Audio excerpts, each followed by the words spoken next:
नमस्कार मंडळी, मी राजश्री आपले मनपूर्वक स्वागत करत आहे। आज आपण झटपट तयार होणारी दुधी आणि चवळीची भाजी बनवणार आहोत। ही भाजी आपण कुकरमध्ये बनवणार आहोत। मी दुधी स्वच्छ धुवून चिरून घेतलेला आहे आणि चवळीही स्वच्छ धुवून घेतलेली आहे।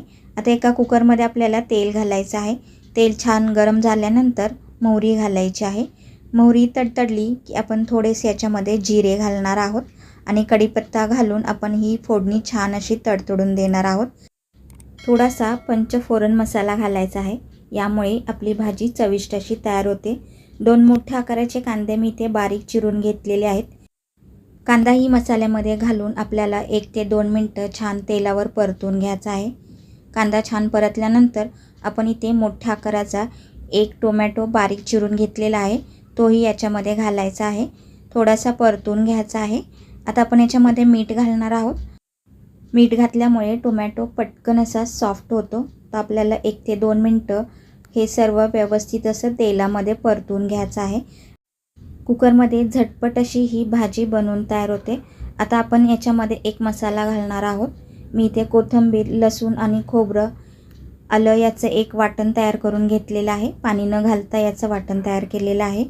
तेही आपल्याला याच्यामध्ये घालून मसाले व्यवस्थित असे मिक्स करून घ्यायचे आहेत। मसाले मिक्स झाल्यानंतर 1 चमचा मी इथे कांदा लसूण मसाला घातलेला आहे। हा घरगुती कांदा लसूण मसाला आहे। तुम्ही इथे लाल तिखटही वापरू शकता। हे सर्व मसाले आपल्याला व्यवस्थित असे भाजून घ्यायचे आहेत आणि थोडंसं पाणी घालायचं आहे। थोडं पाणी घालून आपल्याला हा मसाला छान असा परतून घ्यायचा आहे। पाणी घातल्यामुळे मसाला खाली लागत नाही आणि व्यवस्थित असा भाजला जातो। तर मसाला आपला आता छान भाजलेला आहे। आता आपण याच्यामध्ये हळद घालून घ्यायची आहे। हळद व्यवस्थित मसाल्यांमध्ये मिक्स करून घ्यायची आहे। मसाले छान भाजल्यानंतर आता आपण याच्यामध्ये कापून घेतलेली दुधी आणि चवळी घालून घेऊयात। तर झटपट अशी कुकरमध्ये अगदी 10 मिनिटात ही भाजी बनवून तयार होते। तुम्ही ही नक्की ट्राय करून पहा आणि तुमचा अभिप्राय माझ्याबरोबर नक्की शेअर करा। दुधी आणि चवळी मसाल्यांमध्ये व्यवस्थित अशी मिक्स करून घेतलेली आहे। आता याच्यामध्ये गरजेनुसार आपण पाणी घालून घेणार आहोत। तर तुम्ही तुमच्या आवश्यकतेनुसार याच्यामध्ये पाणी घालून घ्या। मी अजून थोडंसं पाणी याच्यामध्ये घालून घेणार आहे। थोडंसं पाणी आता आपण याच्यात घालून घेऊयात। तर गरजेनुसार आपल्याला याच्यामध्ये पाणी घालायचं आहे। मीठ आपण अगोदरच घातलेलं आहे।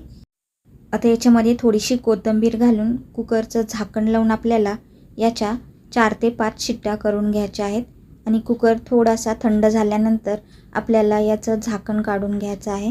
तर तुम्ही पाहू शकता आपली भाजी किती छान अशी तयार झालेली आहे। मी तुम्हाला दाखवते, चवळी व्यवस्थित अशी शिजलेली आहे। तर तुम्ही ही भाजी चपाती, भाकरी किंवा भाताबरोबर खाऊ शकता। तुम्हाला ही रेसिपी कशी वाटली हे कमेंटद्वारे मला नक्की सांगा।